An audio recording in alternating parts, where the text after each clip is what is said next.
એની પછીનો જે મુદ્દો આવે છે એની અંદર પોઈન્ટની અંદર આપેલું છે રાજાશાહી રાજ્ય વ્યવસ્થા. હવે રાજાશાહી જ્યાં રાજા શાસન કરે છે એ રાજ્યની વ્યવસ્થા કેવી હતી એ સમય દરમિયાન એની વાત છે એ આ પોઈન્ટની અંદર કરેલી છે. ચલો એ વાંચું છું તે બધા ધ્યાન આપો. ચલો અહીં જુઓ.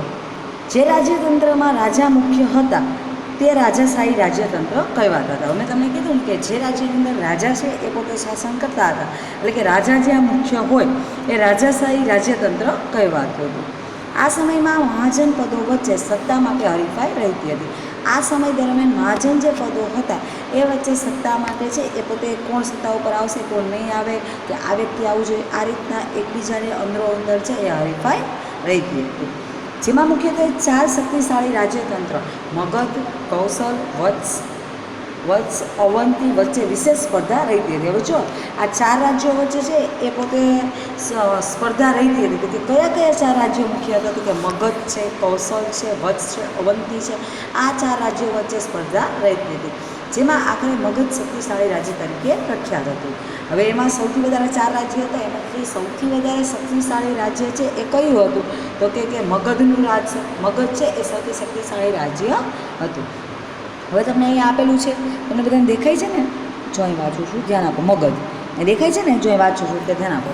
રાજાશાહી રાજ્યતંત્રમાં બુદ્ધના સમયમાં મગધ રાજ્ય શક્તિશાળી મહાજન પદ બન્યું હતું. હવે જો રાજાશાહી જ્યારે રાજા શાસન કરતો હતો, બરાબર, એ સમય દરમિયાન રાજ્યની અંદર બુદ્ધના સમયની અંદર મહાવીર બુદ્ધ છે, જે બુદ્ધ છે એ બુદ્ધના સમયની અંદર મગધ રાજ્ય છે એ ખૂબ જ શક્તિશાળી મહાજન પદ બન્યું હતું. મગધમાં 3 મજબૂત વંશોએ શાસન કર્યું હતું. હવે જો મગધની અંદર કયા 3 મજબૂત શાસકોએ શાસન કરેલું હતું એ તમને 1 માર્કમાં પ્રશ્ન પૂછાય તો તમને ખ્યાલ હોવો જોઈએ કે ભાઈ હર્યક વંશ છે, નાગવંશ છે અને નંદ વંશ હતા. હવે એ 3 વંશ છે એની સમજૂતી આપણને અહીંયા આપેલી છે, વાંચું છું તે ધ્યાન આપો. પહેલું છે હર્યક વંશ છે.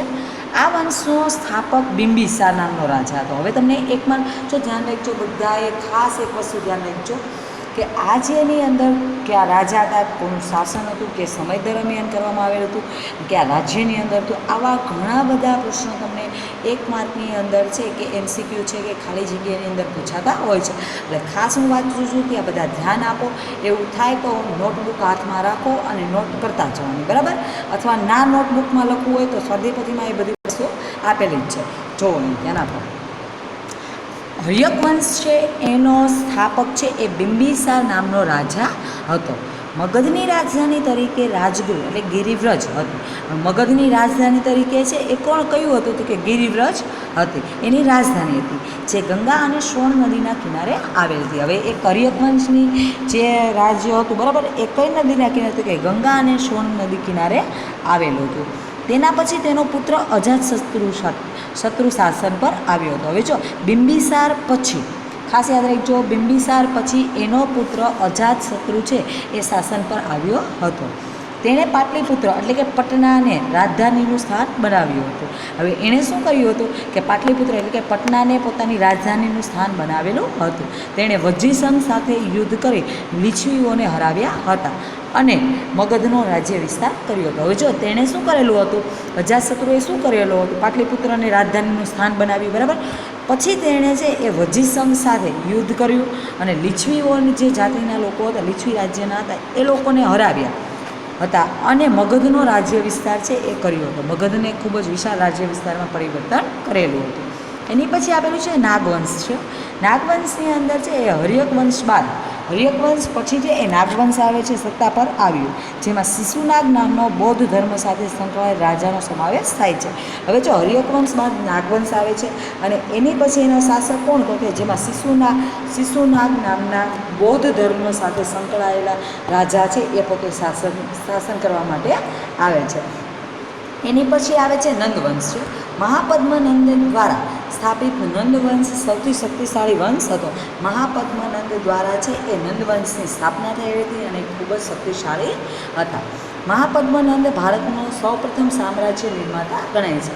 મહાપદ્મનંદ છે એ ભારતનો સૌપ્રથમ સામ્રાજ્ય સ્થાપના કરનાર નિર્માતા ગણાય છે.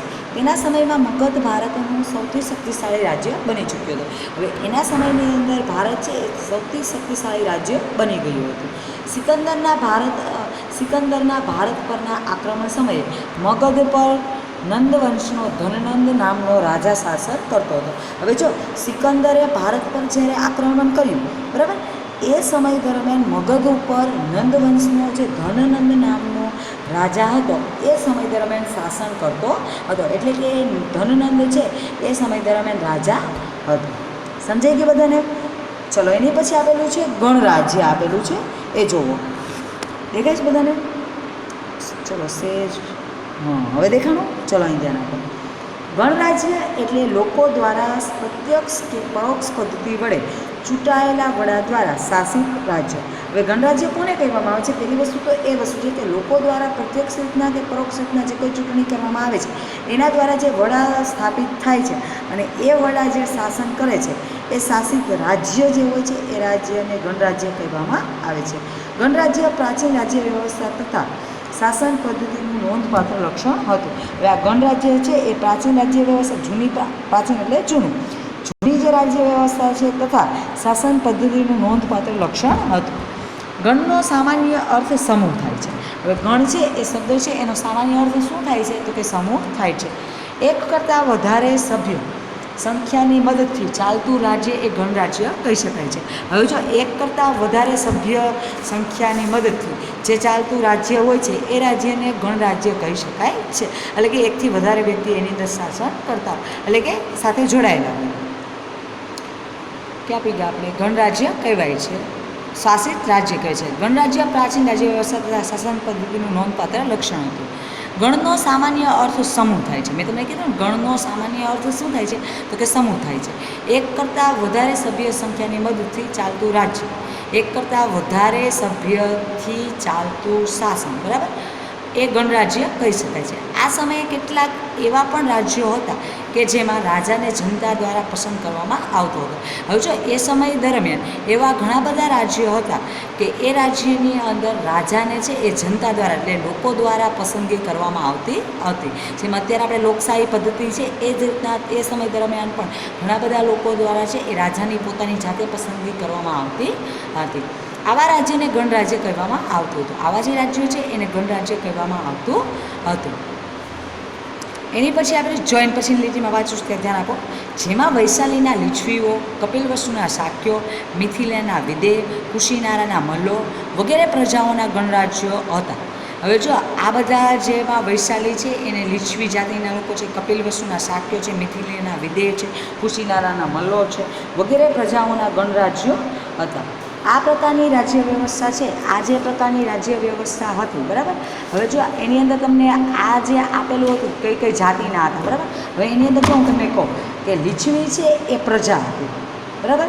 હવે એ પ્રજા છે એ કઈ જગ્યાએ આવેલી હતી? તો કે એ પ્રજા છે એ વૈશાલીની અંદર આવેલી હતી. જો આની અંદર તમને આપેલું છે ને લીછવી જાતિઓ છે એ વૈશાલી, લીછવી છે એ પ્રજા છે અને વૈશાલી છે એ ગણરાજ્ય છે, બરાબર. અને કપિલવસ્તુ છે એ પોતે ગણરાજ્ય છે અને શાક્યો છે એની પ્રજા છે. એવી જ રીતના મિથિલા છે એ મિથિલા તમને છે એ ગણરાજ્ય છે અને વિદેહ છે એની જે પ્રજા છે.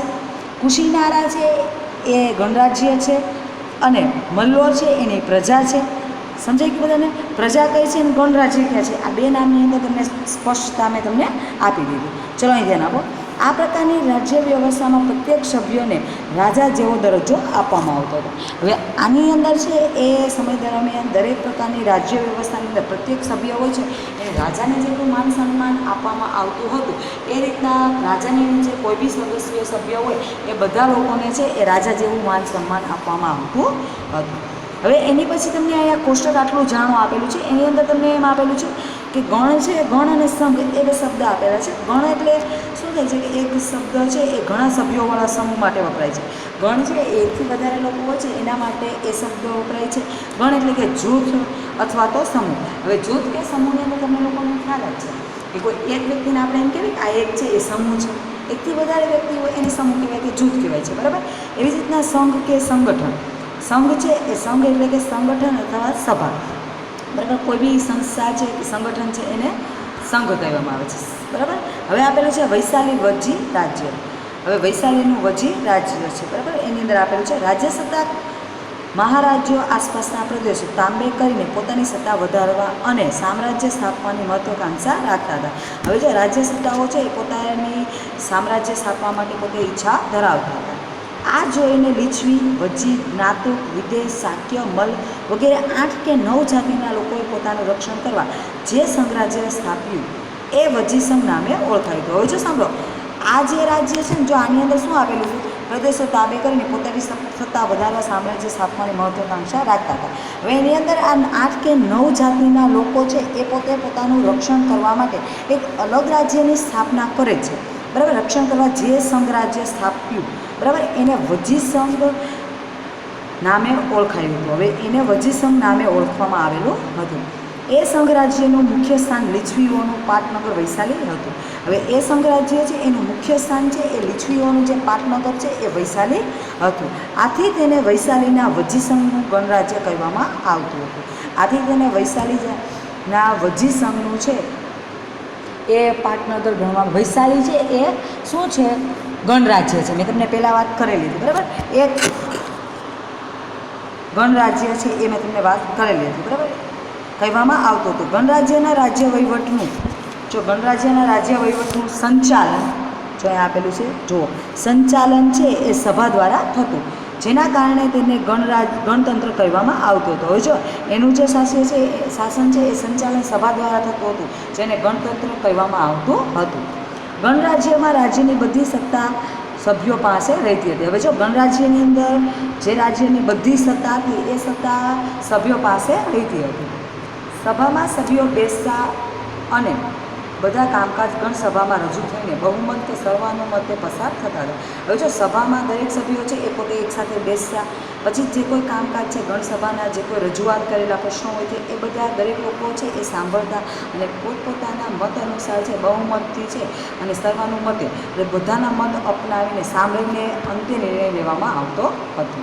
જ્યાં સભા ભરાતી તે જગ્યા સભાગાર તરીકે ઓળખાતી. હવે જો આ જે સભા ભરાતી હતી, બરાબર, એ જે જગ્યાએ એ સભા ભરાતી હતી એ જગ્યાને છે એ સભાગાર એટલે કે નગર ભવન તરીકે ઓળખવામાં આવતું હતું. આ પ્રશ્ન પણ એક માર્કમાં તમને પૂછાઈ શકે કે જે જગ્યાએ સભા ભરાતી હતી એ જગ્યાને શું કહેવામાં આવતું હતું, કે સભાગાર કહેવામાં આવતું હતું. રેડી, સમજાણું? એની પછીનો પેરેગ્રાફ આપેલો છે, વાંચું છું તે ધ્યાન આપો. ગણરાજ્યની સભામાં સભ્ય તરીકે વૃદ્ધ અને તેમજ યુવાનોની પસંદગી થતી હતી. ગણરાજ્યની સભામાં છે એ સભ્ય તરીકે વૃદ્ધ તેમજ યુવાનોની પસંદગી થતી હતી. ગણરાજ્યો રાજ્ય વહીવટ માટે પોતાનો પ્રમુખ પસંદ કરતા હતા. હવે જો ગણરાજ્ય છે એની અંદર વહીવટ માટે પોતાનો પ્રમુખ છે એ જાતે પસંદ કરતા હતા, જેની પસંદગી ચૂંટણી કરીને કરવામાં આવતી હતી. જેની પસંદગી છે ચૂંટણી કરીને પસંદ જે વ્યક્તિને એને પોતાનો વહીવટી પ્રમુખ બનાવવો હોય એ પોતે કરી શકતા હતા.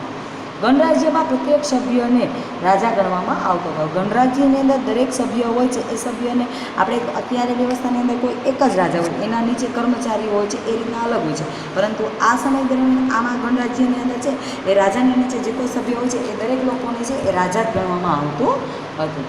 ગણરાજ્યોની પોતાની એક સભા હતી. ગણરાજ્યો હતા એને પોતાની એક સભા હતી, જેમાં વહીવટ, સંરક્ષણ, યુદ્ધ, સંધિ જેવા ઘણા પ્રશ્નો, મહત્ત્વના પ્રશ્નો ઉપર ચર્ચા થતી અને પછી નિર્ણય લેવાતો હતો. જો આ જે સભા હતી જેની અંદર વહીવટને, સંરક્ષણને, રક્ષણ કરવાની બાબતના કોઈ પ્રશ્નો હોય છે, યુદ્ધ છે, સંધિ કરવાના છે, આવા મહત્ત્વના પ્રશ્નો ઉપર ચર્ચા થતી હતી. પછી એની અંદર બધા સાથે મળી અને નિર્ણય એની જાતે લેતા હતા. કોઈ પણ સભ્ય નિયત થયેલા સમય સુધી સભ્યપદ ભોગવતો હતો. કોઈ પણ સભ્ય છે એ નક્કી કરેલા સમય સુધી સભ્યપદ ભોગવતો હતો.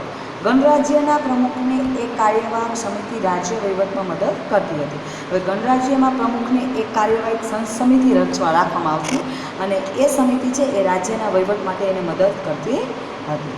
રેડી, સમજાઈ ગયું બધાને? ચલો અહીં ધ્યાન આપો. એની પછી આપેલું છે